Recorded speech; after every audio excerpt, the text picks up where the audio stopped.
অন্নপূর্ণা ভান্ডারের জন্য পেয়েছেন না, আমার সঙ্গে যারা ফর্ম ফিল আপ করছে তারা পেয়েছে, যেহেতু আমি বিজেপি করি ওই জন্য আমি পাইনি। এটা আমি জানতে চাই যে কেন পাইনি, আমাকে উত্তর দিতে হবে, আমি উত্তর চাই। আপনার আশপাশে কেউ পেয়েছে? হ্যাঁ, আশেপাশে পেয়েছে। তারা কারা যারা পেয়েছে? তারা টিএমসির সব লোক। আচ্ছা। আমরা যেহেতু বিজেপি করি ওই জন্য আমরা পাইনি। জানতে চাই কি কারণে পাইনি, আমাকে জানাতে হবে। আমি এই জন্য এখানে এসেছি। টেলিভিশন করেনি, কেন করেনি? এটা তো করা ওদের দরকার ছিল, কেন করেনি? অন্নপূর্ণা পাইনি, সেজন্য বসেছি এখানে। কি অভিযোগ?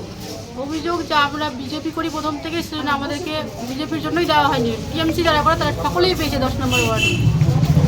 অন্যান্যরা পেয়েছে? হ্যাঁ, অন্যান্য সবাই পেয়েছে, আমার আশেপাশে সবাই পেয়েছে, কিন্তু আমি পাইনি। কই করেছেন? না, আমি অনলাইনে করেছি। অনলাইনে করেছেন? হ্যাঁ। ভেরিফিকেশন এসছে? না, ভেরিফিকেশনে আসছে কিছু হয়নি। ওয়ার্ডে কি ভেরিফিকেশন হচ্ছে? না। হ্যাঁ, না।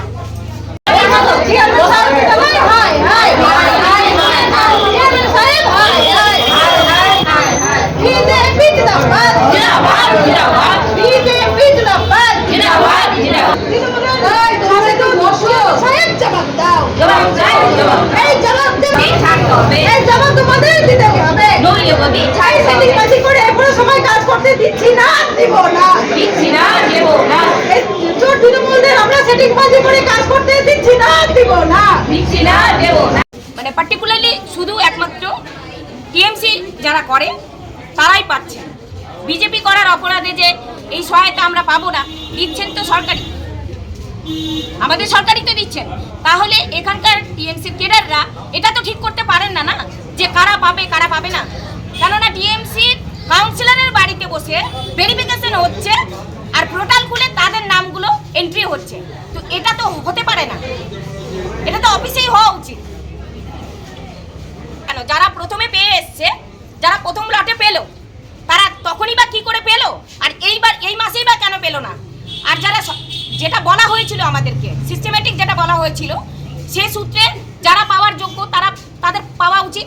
তারা তো অফলাইন করেছে, অনলাইন করেছে, আবার ভেরিফিকেশনের যে কথাটা এনারা বলছেন, সেই হিসেবে কোনো আশা কর্মী, কোনো আইসিডিএস কর্মী কারোর বাড়িতে যায়নি।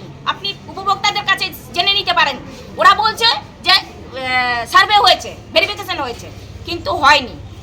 ওরা টিএমসির কাউন্সিলরের বাড়িতে বসে টিএমসিরই কিছু কেডাররাই বসে বসে করেছে। আজকে যদি ভেরিফিকেশন ঠিকঠাক করে করা হতো, তাহলে হয়তো যারা এই যে এখানে মহিলারা বসে আছেন এরা কেউই টাকা পাননি, তারা হয়তো টাকাটা পেত। তো এনারা এখনো পর্যন্ত ঠিকঠাক করে কাজ করছেন না। আমাদের দাবি এনারা ঠিকঠাক করে কাজ করেন এবং যেন সমস্ত যোগ্য মহিলারা যারা অন্নপূর্ণা যোজনা টাকা পাওয়ার যোগ্য, তারা যেন সকলে টাকাটা পান।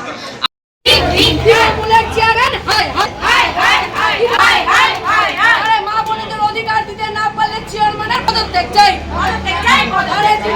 অধিকার না দিতে পারলে এই চেয়ারম্যানের পদত্যাগ চাই।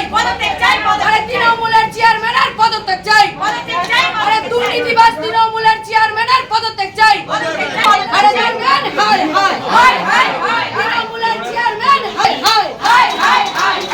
পৌরসভার ওনারা যে এসেছে একটা অভিযোগ নিয়ে, সেই অভিযোগটা কিন্তু তারা আমাদের পৌরসভার চেয়ারম্যান বা পৌরসভার যে আধিকারিক আছেন, এক্সিকিউটিভ অফিসার, তাদের কাছে কিন্তু ওনারা আসেননি। ওনারা যেখান থেকে অন্নপূর্ণা ভাণ্ডারের কাজ চলছে পুরাতন মালদা পৌরসভার, সেটা কিন্তু জেলা প্রশাসনের নির্দেশেই কাজগুলো করা হচ্ছে। ইতিপূর্বেই আপনারা জানেন যে বিভিন্ন জায়গায় যে ক্যাম্প করা হয়েছিল, সেখানে সেই ক্যাম্পটাও কিন্তু জেলা প্রশাসন দ্বারাই পরিচালিত হয়েছিল, প্রশাসনিক স্তরে।